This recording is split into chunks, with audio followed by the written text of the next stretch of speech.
Howdy, howdy, this is Clara Lawrence. We're going to get right into this. We're going to play with just a few colors today, but I'm also going to play a lot with soft blends. And this is something that is tricky for a lot of people. It just takes a little bit of practice. It's about getting used to the medium. So what I'm going to do, and this is something I like to do, is I build up color as some kind of focal point.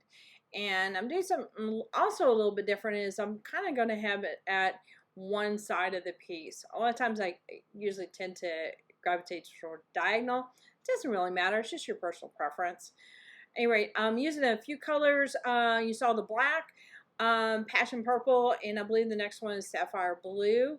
And then, of course, I've got this issue with opal. I keep throwing it into everything. So bear with me for a bit because this color seems to have a lot of areas to explore in it. So, yeah.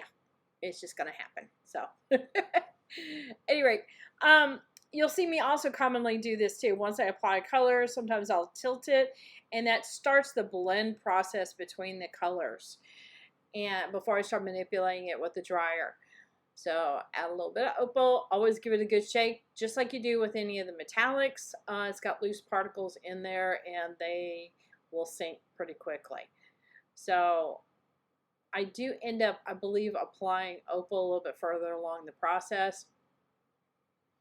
And also, if I've got a lot of alcohol and it's already started to evaporate and I apply ink, sometimes I'll end up blending it a little bit with my finger just so that ink doesn't grab the board and leave that dot that doesn't seem to want to leave.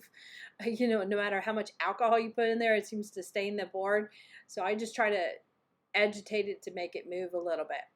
So as you saw there, I created a color in the top section there, and I'm just incorporating some alcohol on the edge line and softening it up, moving it around back and forth. I kind of call it herding sheep a little bit, meaning you bring the alcohol in to touch your ink, you reactivate your ink, and then you can push it back out and then push it back in, so it's kind of moving like in and out, almost like a tide. And that way you can, if you hold the dryer in one location, it'll start to dry some of the particles in that area there before you move it to another location. So play around with moving back and forth with your dryer, and you'll find that you'll end up getting these little patterns of dry lines and such. And you can always add a little bit more ink and, you know, push it back out again, or even adding different colors to create your blends too. So this is what I'm doing here. There's a lot of negative space, and I'm just playing around with the softer areas, seeing how far, and you know, just playing with it.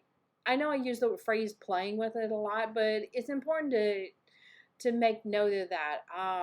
When you play around with a medium, you really can push it to its maximum, or even it's about training your eyes and your hands and how to use the medium. So that's basically what I'm doing here. I'm adding a little bit more color in the middle. I want it to be a little bit, or in that main area, I want it to be a little bit more saturated, and I'll even go and incorporate some of that new color into the softer areas as well.